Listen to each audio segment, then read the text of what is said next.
50 luxury cabins, $30 million, all built on land I've owned since my father bought it in 1978. And I didn't say a word. I watched them clear my trees. I watched them pour the foundations. I watched them frame the walls, install the hot tubs, and photograph the mountain views from porches they had no right to build. I watched the brochures go out, the purchase agreements get signed, and 50 families pack their moving trucks. And I stayed quiet, because my attorney told me something I'll never forget. If you stop them now, you get your land back. If you wait until the champagne is poured and the pens are on the table, you get everything. So I waited. 9 months. And on the morning of the grand closing weekend, I filed 50 list pendants and shut down every single sale. If you want to know how one man took back $30 million from an HOA that thought it owns his forest, stay right here. Tell me below, where are you watching from? My name is Colton Mercer, and I own 240 acres of mountain forest in Rabun County, Georgia. My father, Thomas Mercer, bought that land in 1978 when it was nothing but second-growth timber and creek beds full of smooth river stone. He spent 30 years walking every ridge, marking every boundary, planting seedlings where the old loggers had stripped the hillsides bare. By the time I was old enough to carry a compass, he had me reading contour maps and pounding stakes alongside him every summer. When he passed in 2014, he left the whole parcel to me, along with a deed so clean the county recorder's office used it as a filing example. I spent 22 years as a surveyor with the Army Corps of Engineers. I've mapped floodplains in Louisiana, drawn boundary lines along the Tennessee River, and staked elevation points in places most people couldn't find on a map. I know land the way a mechanic knows engines, by feel, by sound, by the way things sit when they're right, and the way they shift when something's wrong. 3 years ago, my wife Ellie lost her fight with pancreatic cancer. She was 51. The forest was our place. Every Sunday morning we'd walk the ridge trail she'd named Hummingbird Loop, because in June, the ruby-throated hummingbirds would hover around the trumpet vine she planted along the first quarter mile. After she died, I stopped walking that trail. I couldn't hear the birds without hearing her voice underneath them. The smell of warm pine needles in the afternoon still catches me off guard sometimes. That was her smell, sunlight and resin, and the faint sweetness of wildflowers she'd tucked behind her ear. I moved into the small cabin on the north edge of the property and kept to myself, cooked on a cast iron skillet my father gave me, read paperbacks on the porch until the light dropped behind the ridge. I wasn't hiding from anything. I just didn't have much left to say to anyone. The trouble started on a Tuesday in April. I was clearing deadfall near the south boundary when the axe stopped mid-swing in my hands. Fresh stumps. Not storm damage, clean cuts, chainsaw cuts, on trees I hadn't touched. The sawdust was still pale and wet, and the smell of fresh-cut oak hung in the air like a warning. Orange survey flags tied to aluminum stakes ran in a straight line through timber my father had planted 40 years ago. I followed those flags for a quarter mile. They didn't follow my property line. They ran 1,200 feet east of it, right through the heart of my forest. I drove down to the Mountain Laurel Estates HOA office that afternoon. Mountain Laurel was the gated community that bordered my land to the west. 300 homes, a clubhouse with a copper roof, and a stone entrance sign that cost more than most people's cars. The woman behind the front desk was Shelby Whitmore, HOA president, 9 years running. Blonde, heavy-set, wearing a white blazer over yoga pants, with gold-rimmed sunglasses pushed up on her head like a tiara. The kind of woman who mistakes volume for authority and a clipboard for a badge. I told her someone had been cutting trees and placing survey flags on my property. She looked at me the way you'd look at a stain on a restaurant tablecloth, irritated, like I was ruining the aesthetic. "Mr. Mercer," she said, leaning back in her leather chair with her fingers laced across her stomach. "That land has been part of our development plan for 2 years, sweetheart. You might want to double-check your little paperwork before you come in here making accusations." She smiled when she said it. Not a friendly smile, the kind that says, "I've already won, and you don't know it yet." I walked out of that office without another word. But I didn't go home angry. I went home curious. And for a man who spent 22 years drawing lines for a living, curiosity is a far more dangerous thing than then anger. The next morning, I drove back to the south boundary before sunrise. The fog was still clinging to the hollows, thick as cotton, and the gravel crunched under my boots as I stepped off the truck and listened. What I found was worse than survey flags. A road had been bulldozed through the timber, gravel over scraped red clay, wide enough for dump trucks and excavators. The topsoil was gone. The root systems of old-growth oaks were exposed and dying, torn up like stitches ripped from a wound. Fresh tire tracks from heavy equipment ran in both directions, and I could hear diesel engines idling somewhere deeper in the trees, their low rumble vibrating through the morning air. I followed that road on foot for about half a mile, until I reached a clearing that shouldn't have existed. 8 men in hard hats were grading a flat building pad in a space where, 3 months earlier, there had been nothing but 60-year-old white oaks and thick underbrush. A foreman in a yellow safety vest stood near a mud-splattered pickup truck, checking a clipboard and drinking coffee from a thermos. The smell of turned earth and diesel exhaust hung in the clearing like a fog of its own. I walked up and introduced myself, told him my name, told him I owned the land he was standing on. He set his coffee down slowly and looked at me the way you'd look at someone who just told you the sky was green. He flipped through his paperwork and turned the clipboard toward me. The permits were issued to Mountain Laurel Development, LLC. The project was listed as Mountain Laurel Forest Retreats, Phase 1, Lots 1 through 50. 50 cabins. On my forest. The address on the permits traced right back to Shelby Whitmore's HOA office. "Sir," the foreman said, adjusting his hard hat, "according to everything I've got right here, this land belongs to the developer. If you've got a dispute, you need to take it up with them. We're just doing what we were hired to do." I didn't argue, didn't raise my voice. I just nodded, walked back to my truck, and drove straight to the Rabun County Recorder's office. The clerk behind the counter was a young woman named Paige, who'd been working there about 2 years. I asked to see the current recorded survey for parcel 47B, my parcel. She pulled it up on the screen and turned the monitor toward me. What I saw made the hair on the back of my neck stand up. The survey on file was not the one my father recorded in 1978. It was a brand new document, filed 14 months earlier by a licensed surveyor named Dale Kessler, contracted by Mountain Laurel Development, LLC. The boundary line on this new survey had been shifted 1,200 feet to the east, carving exactly 80 acres of prime hardwood forest off my property, and folding them into the developer's parcel like they had always been theirs. I stared at that screen for a long time. In 22 years of drawing property lines for the United States Army, I had never seen anything this deliberate. This wasn't a clerical error. This wasn't a disputed overlap. Someone had sat down, redrawn my boundary, and filed it with the county as fact. Was there any notification sent to the adjacent property owner when this survey was recorded? I asked Paige. She scrolled through the attached documents and shook her head. No notification on file, but there is a supporting letter attached from the Mountain Laurel Estates HOA board, confirming the boundary adjustment is consistent with their development plan. A letter from the HOA board, Shelby Whitmore's board, confirming a boundary change on land they had never owned. Now here's something most people don't realize.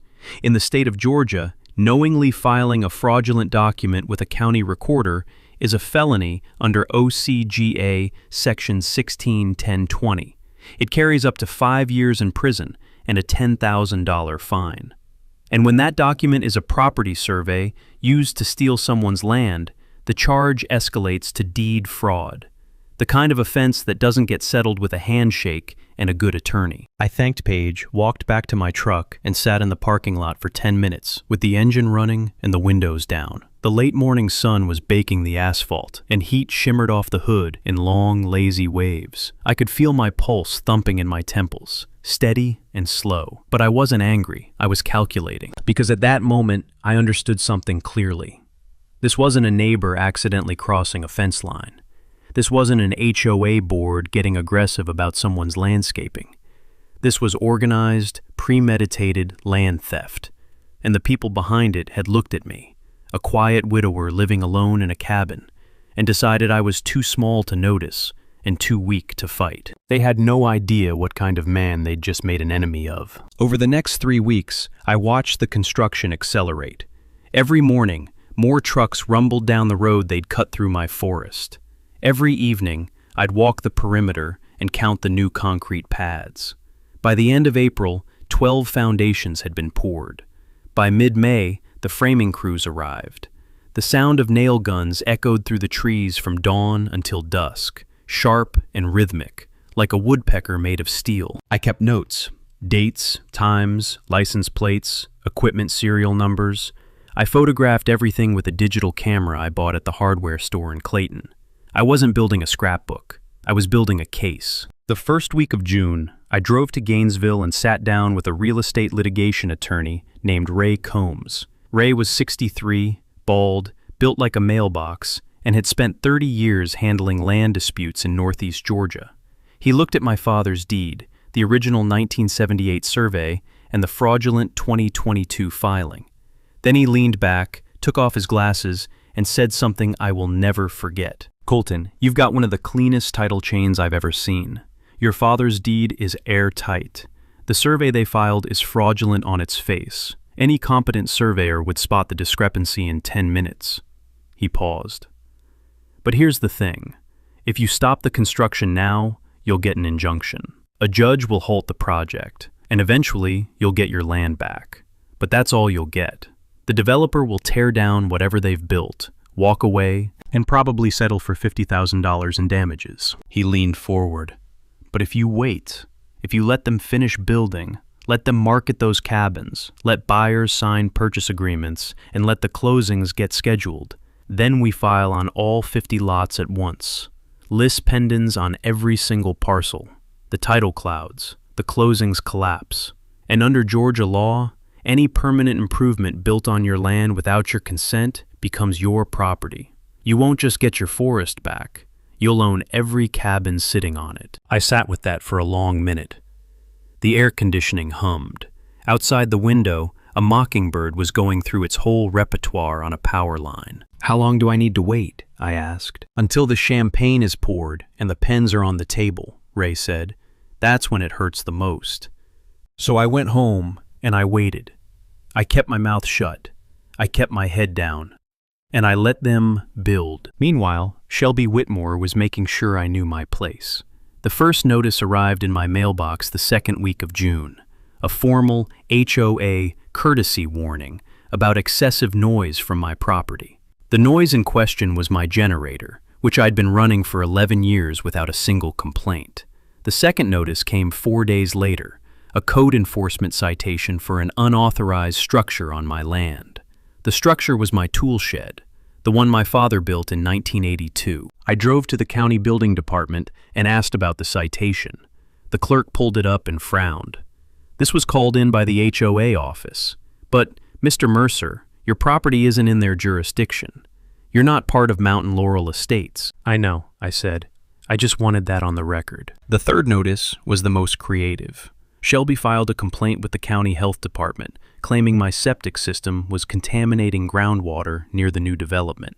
An inspector came out, tested everything, and found nothing.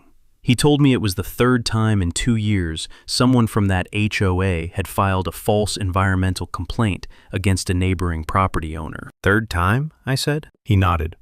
There were 2 other landowners on parcels adjacent to that development. Both sold their land within a year of the complaint starting. One told me he just couldn't take the harassment anymore. That hit me harder than any legal document. 3 families, 3 parcels. The same playbook every time. File false complaints, create pressure, force a sale, absorb the land. Shelby Whitmore hadn't just stolen my forest. She'd done this before. She'd perfected it. I thanked the inspector, closed the door, and sat down at my kitchen table. Through the window, I could see the tree line where my property met the construction zone.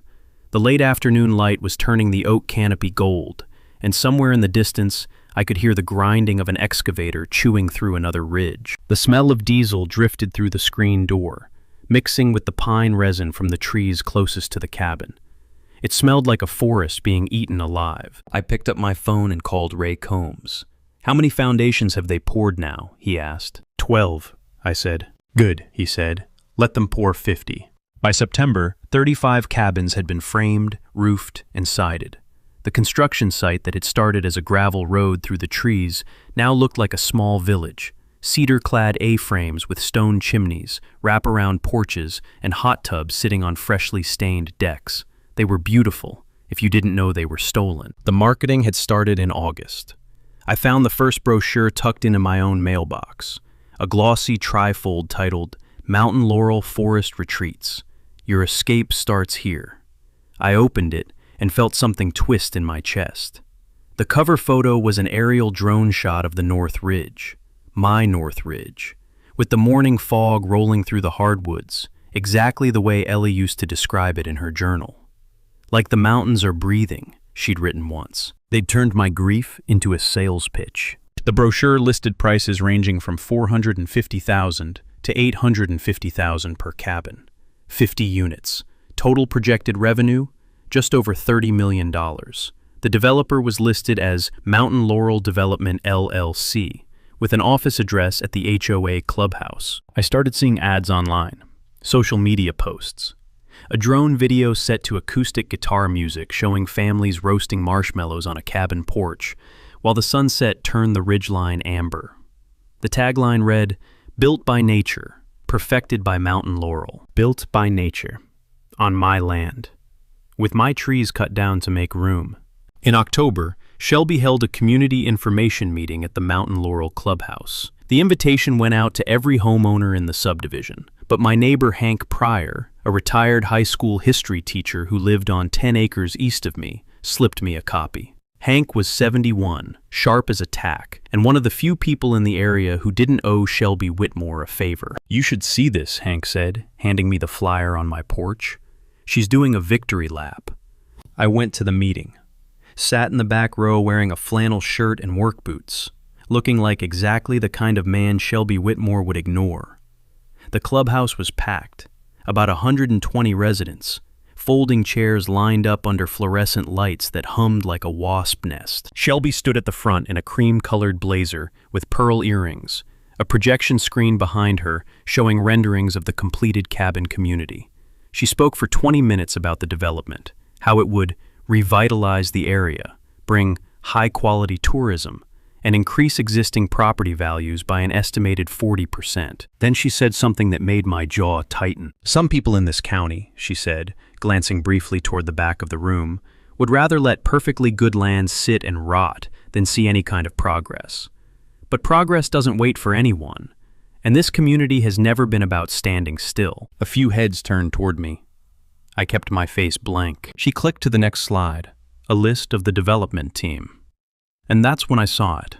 The developer of record was Garrett Whitmore, president of Mountain Laurel Development LLC. Same last name, same address listed on the permits, same woman standing at the podium. Shelby Whitmore's husband was the developer. The HOA president had used her position to approve a $30 million development on stolen land, and the developer building it was her own husband. She'd signed off on boundary changes, suppressed complaints, and harassed adjacent landowners into selling, all so her family could pocket the profits. Now here's what makes that not just unethical, but legally explosive. In Georgia, an HOA board member has what's called a fiduciary duty to the homeowners they represent. That means they're legally obligated to act in the community's best interest, not their own. When an HOA president approves a development that directly benefits her spouse's company, without disclosure, without a recusal, without a vote, that's a breach of fiduciary duty. And in a case involving $30 million of real estate built on fraudulently acquired land, that breach turns into a conspiracy charge faster than you can spell subpoena. I sat through the rest of the meeting without saying a word. When it was over, I walked to my truck in the dark, the gravel crunching under my boots, the October air cold enough to see my breath. The ridgeline was a black silhouette against a sky full of stars, and somewhere out there, my forest was being carved into lots and sold to strangers who had no idea what they were buying. I pulled out of the parking lot and called Ray Combmes from the road. "They're married," I said. Ray was quiet for 3 seconds. "Well," he said, "that changes everything." The following week, I drove to the Rabun County Archives, a squat brick building behind the courthouse that smelled like old paper and floor wax. I told the archivist I needed the original plat map for parcel 47B, Township 3 North, Range 2 East, recorded in 1978. She brought out a large manila envelope, sealed with a red string clasp. Inside was the original survey plat, hand-drawn on heavy linen paper, with ink lines faded to a warm brown, but still perfectly legible. My father's name was printed in the cartouche at the bottom. Thomas W. Mercer, owner of record, parcel 47B, 240 acres, recorded April 12, 1978. Below his name was the surveyor's certification, signed by a licensed professional named Gerald Dunham, who'd been dead for 15 years. I laid the 1978 plat flat on the reading table and set the 2022 survey beside it. Then I pulled out a transparent overlay grid I'd brought from home, the same kind I used to use in the Corps when comparing topographic sheets. The discrepancy was surgical. The western boundary of my property, which on my father's survey ran along a natural ridgeline and a stone-walled creek bed, had been redrawn on the 2022 document to follow a straight line 1,200 feet to the east. No ridgeline, no creek reference, just a clean diagonal cut through the forest, perfectly positioned to carve out exactly 80 acres of my best hardwood timber. The new line didn't follow any natural feature. It didn't reference any monument, stake, or physical marker. It was drawn on a computer, in an office, by someone who wanted 80 acres and figured a quiet widower would never look close enough to notice. But I noticed, because I'd drawn 10,000 lines just like it, and I could tell the difference between a survey made in the field and one made behind a desk. My hands weren't shaking from anger. They were shaking from clarity, from the clean, cold understanding that everything, the tree cutting, the road, the fake citations, the harassment of my neighbors, had been planned, mapped out, budgeted. This wasn't Shelby Whitmore being a bully. This was a business plan, and my forest was the inventory. I photographed both documents side by side, measured the discrepancy with a scale ruler, and noted every reference point that had been altered or removed. Then, I carefully returned the 1978 plat to its envelope and thanked the archivist. In the parking lot, I sat in my truck and called Ray Combmes. The autumn sun was low and orange through the windshield, and the courthouse clock tower cast a long shadow across the hood. "I've got both surveys," I said, "the 1978 original and the 2022 replacement. They moved the line 1,200 feet east. It's not an error, Ray. The new survey doesn't reference a single physical monument. They drew it on a screen and filed it." Ray was quiet for a moment. "Can you prove the 1978 survey matches the actual ground features?" "I walked that boundary with my father 100 times," I said. "The ridge is still there. The creek is still there.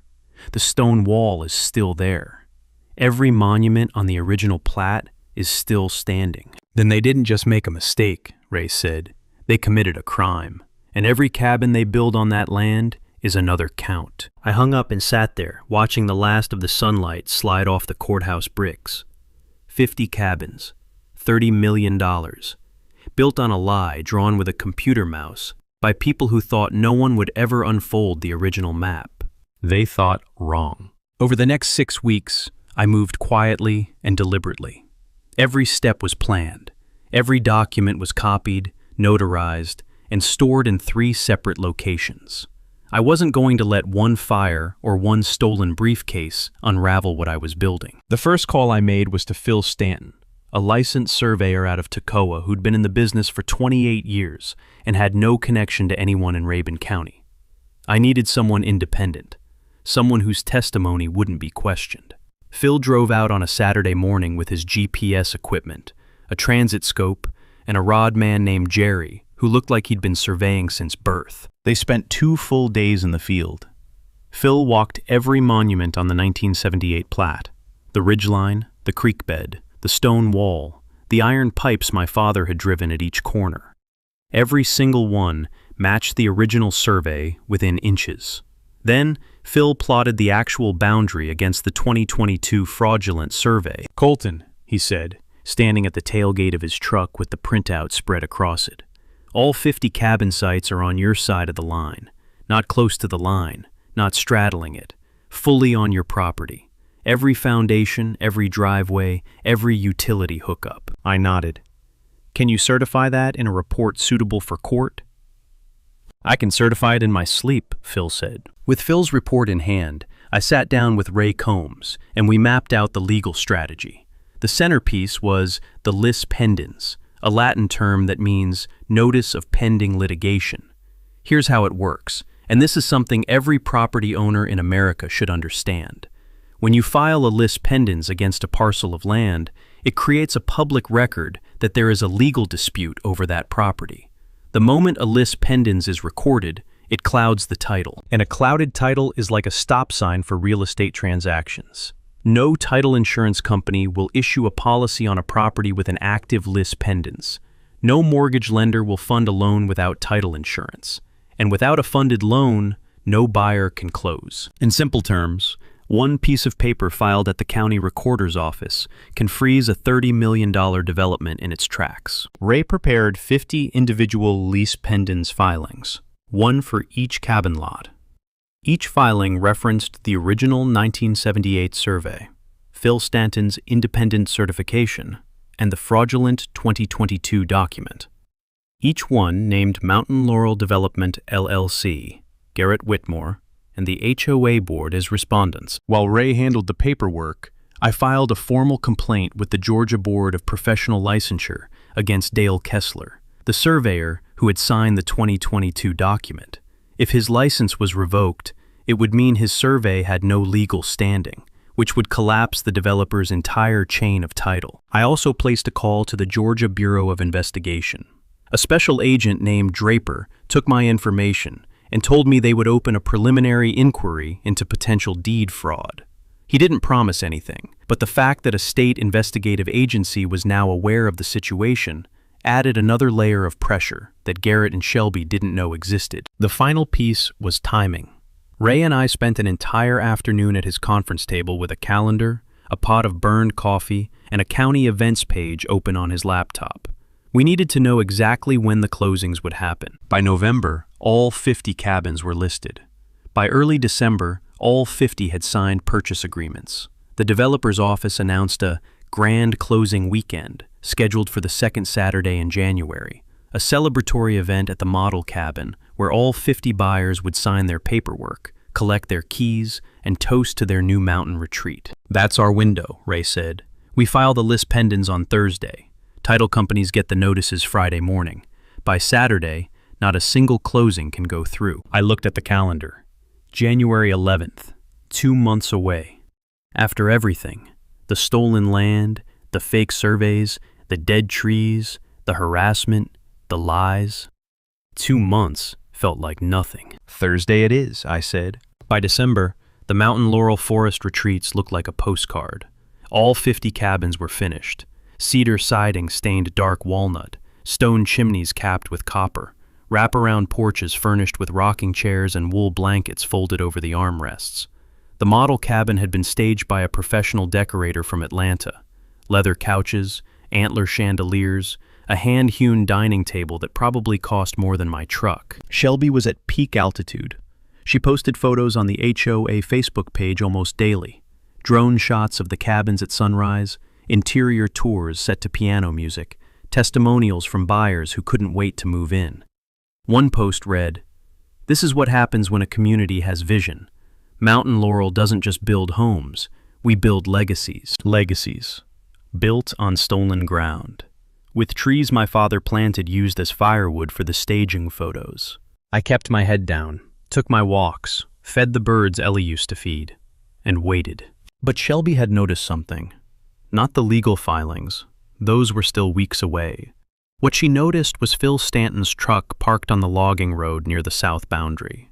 Someone in the neighborhood had seen a man with survey equipment walking my tree line and reported it to her. On a Wednesday afternoon in early December, I heard tires on gravel and looked up from the porch to see Shelby's white Escalade pulling into my driveway. She got out wearing a full-length camel coat and ankle boots that had no business being on a dirt road. Her perfume hit me before she reached the porch steps, something heavy and floral, like a department store had exploded. "Mr. Mercer," she said, standing at the bottom of the steps with her arms crossed. I hear you've been having someone poke around the property lines. I have the right to survey my own land, I said. I'm sure you do, but let me be very clear. She lowered her sunglasses and looked at me the way a cat looks at a mouse it's already caught. Whatever you're planning, it won't work. My husband has invested 2 years and millions of dollars into this development. The permits are filed, the surveys are recorded, the buyers are signed, and if you try to throw a wrench into this, you will lose. We own this process, Mr. Mercer. We own this town. I took a sip of coffee and didn't say a word. She waited for a response that didn't come. Then she turned, walked back to her Escalade, and drove away without closing the passenger side window, which meant her perfume lingered in the cold December air for a full 5 minutes after she was gone. 3 days later, I woke up at 2 in the morning to the smell of smoke. I pulled on boots and a jacket and ran to the south side of the property. My old equipment shed, the one where I stored my father's chainsaw collection, some survey tools, and 20 years of field notebooks, was burning. The flames were already through the roof by the time I got there, orange and roaring against the black sky. The heat hit me from 50 feet away, and I could hear the pop of aerosol cans inside like muffled gunshots. I called 911 and stood back. There was nothing to save. The Rabun County fire investigator ruled it arson 3 days later. An accelerant, likely gasoline, had been poured along the base of the north wall. The fire started at the far corner and spread in a pattern consistent with deliberate ignition. But here's what Shelby and Garrett didn't know. 2 weeks earlier, when Phil Stanton was doing his boundary survey, I'd mounted a trail camera on a fence post facing the shed. It was a motion-activated unit with infrared night vision, the kind deer hunters use. And at 1:47 a.m. on the night of the fire, that camera captured a clear image of a dark-colored Ford F350 with a dented rear bumper parked beside the shed. The same truck Garrett Whitmore drove to every HOA meeting. I downloaded the photos, backed them up to a flash drive, and added them to the file I was building. Then I called Ray Combmes. They burned my shed, I said. Are you okay? I'm fine, and I've got the photos. Ray exhaled slowly. Add it to the pile. We file in 31 days. January was close enough to taste. The air in Rabun County had turned bitter cold, the kind that makes your knuckles ache and your breath hang in front of you like a thought you haven't finished. I could see the cabin development from my kitchen window now, warm yellow light glowing through the trees every evening as the staging crew ran the fireplaces for photo shoots. It looked peaceful from a distance, like a place Ellie and I might have visited once. The pressure started on New Year's Day. A man I'd never met showed up at my cabin in a charcoal suit and a rental car. His name was Lyle Burgess, and he said he represented Garrett Whitmore in a private capacity. He handed me a business card from a law firm in Atlanta and got straight to the point. Mr. Mercer, my client is aware that you've raised some concerns about the property boundaries near the Forest Retreats development. He wants you to know that he takes these matters seriously and would like to resolve this quietly. Lyle reached into his briefcase and pulled out a single sheet of paper. He's prepared to offer you $200,000 for a full release and waiver of any boundary claims. That's well above market value for the acreage in question. $200,000 for 80 acres of family land worth 10 times that, covered in $30 million worth of cabins. No, I said. Lyle blinked. Mr. Mercer, I'd encourage you to think about this carefully. This offer is generous, and once the closings are finalized, your leverage diminishes significantly. Mr. Whitmore is trying to be reasonable. He's trying to buy silence, I said. There's a difference, and you can tell him my answer is no. Lyle left, and I didn't hear from him again. But Shelby picked up where he left off. Within a week, she launched a campaign that would have been impressive if it weren't so desperate. She told everyone in the subdivision that I was mentally unstable, a reclusive widower who had delusions about property boundaries and was harassing the development team. She organized a petition among Mountain Laurel homeowners, demanding that the county investigate me for threatening behavior. 43 people signed it.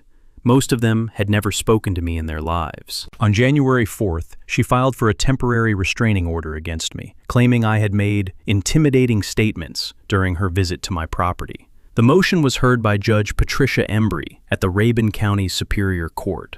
Shelby testified for 20 minutes. When it was my turn, Ray Combmes stood up and submitted the trail camera photos of the F-350 at my burning shed. The county inspector's report finding 0 violations on my property, and a timeline of every false complaint Shelby had filed against me and my neighbors over the past 3 years. Judge Embry denied the restraining order in under 4 minutes. But the moment that sealed everything came 2 days later. Hank Pryor called me on a Tuesday evening. Hank had run into Lyle Burgess at the gas station in Clayton, and Lyle, apparently not the most discreet attorney in Georgia, had said something he shouldn't have. "Colton," Hank said, "that lawyer told me, and I'm quoting here, Garrett said Mercer would eventually figure out the survey didn't match. That's why the $200,000 is on the table. It's more than fair for that kind of scrubland." I made Hank repeat it. Then I wrote it down, word for word, and had him sign a dated statement the next morning. Garrett knew. He knew the survey was fraudulent. He knew the land was mine, and he tried to buy me off before I could prove it. That single sentence, repeated by his own attorney to a witness, was an admission of knowledge. In a fraud case, proving the defendant knew the document was false is the hardest part. Lyle Burgess had just handed it to me at a Shell station for the price of a tank of premium. I called Ray that night. "We've got the admission," I said. "File date is Thursday, January 9th, Ray said. "Don't change a thing. Don't talk to anyone. Just breathe." I sat on the porch that night for a long time. The temperature was in the 20s, and the stars were so bright they looked close enough to touch. Through the bare branches of the winter oaks, I could see the cabin lights flickering like a little counterfeit village. 2 more days. Thursday, January 9th, 8:14 a.m.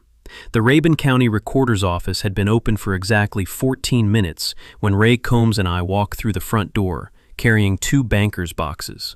Each box contained 25 individually prepared lease pendants filings, one for every cabin lot in the Mountain Laurel Forest retreats. Paige was behind the counter again. She looked at the boxes, then at me, then at Ray.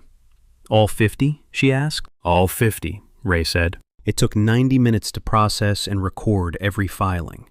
Each one was stamped, assigned a document number, and entered into the county's official records system. By 9:45, every lot in the development had a list pendants attached to its title, like an anchor dropped from a helicopter. We walked out into the parking lot, and I leaned against my truck. The morning was cold and clear, the kind of January day where the sky is so blue it looks fake. Ray was already on his phone. "Now we wait," he said. "The title companies will see these by tomorrow morning. After that, the phones start ringing." Friday morning, the phones rang. First, it was the escrow company handling the closings. Then the title insurance underwriter. Then 3 different mortgage lenders, all calling the developer's office demanding explanations. By noon, every title company involved in the grand closing weekend had issued the same statement. Closings suspended pending resolution of title disputes. 50 closings, $30 million. Frozen. Saturday, January 11th, the grand closing event. I drove to the model cabin at 10 a.m. The parking lot was already full. 50 families had traveled from across the southeast to close on their mountain retreats. Some had driven from Florida with U-Hauls attached. Others had flown into Atlanta and rented SUVs. Children ran between the parked cars. A catering company was setting up champagne flutes on a table draped in white linen near the front porch. Garrett Whitmore stood at a podium inside the model cabin's great room, wearing a navy suit and a confident smile. Shelby sat in the front row in a burgundy dress and freshly highlighted hair, looking like a woman who expected applause. Behind them, a projection screen showed the Mountain Laurel logo and the words, "Welcome home." At 10:15, a woman from the title company stepped forward and whispered something in Garrett's ear. His smile dissolved like sugar in hot water. He whispered back. She shook her head. He whispered again, more urgently. She shook her head again. Then Garrett stepped to the microphone and said, "Folks, we're going to need just a few minutes. There's been a small administrative issue with some of the paperwork." A small administrative issue. That's what he called 50 lease pendants filings, a fraudulent survey, and a state investigation. 10 minutes later, I walked through the front door with Phil Stanton, Ray Combmes, Tessa Langley from the Rabun County Herald, and Deputy Wade Thornton. The room went quiet. Ray stepped forward and addressed the crowd. "My name is Ray Combmes. I represent the owner of the land this development is built on, Mr. Colton Mercer. Yesterday, we filed lis pendens notices on all 50 lots in this development, because every cabin you see was constructed on property that belongs to Mr. Mercer's family and has since 1978. He clicked a remote and the projector switched from the Mountain Laurel logo to a side-by-side comparison of the 1978 survey and the 2022 fraudulent filing. The boundary shift was visible to anyone with eyes. The survey used to justify this development, Ray continued, was filed fraudulently. The property line was moved 1,200 feet to steal 80 acres of Mr. Mercer's forest. The Georgia Bureau of Investigation has been notified, and a formal complaint has been filed with the state licensing board." Silence. Then murmurs. Then somebody in the back said, "We drove from Tampa for this?" I stepped forward. I wasn't nervous. I'd been waiting for this moment for 9 months. "My father bought this land in 1978, I said, looking at the crowd. "Every tree you can see from these windows, every ridge, every creek, it's been in my family for nearly 50 years.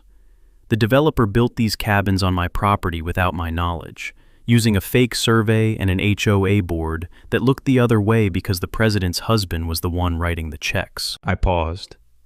Under Georgia law, permanent improvements built on another person's property without consent belong to the property owner.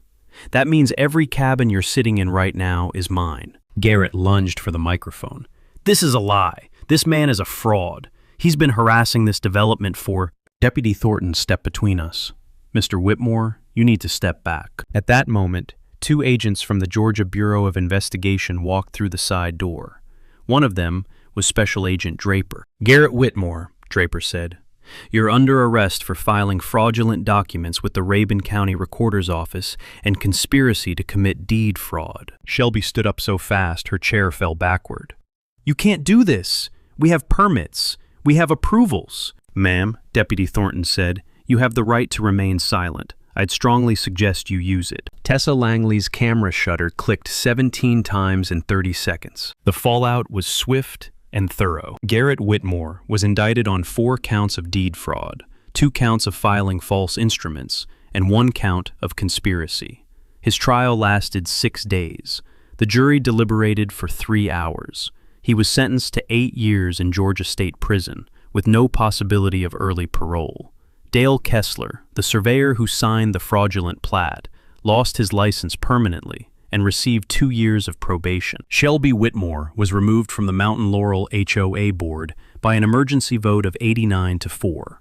She was subsequently charged as a co-conspirator in the deed fraud scheme and received 3 years of probation, a $25,000 fine, and a lifetime ban from serving on any HOA board in the state of Georgia.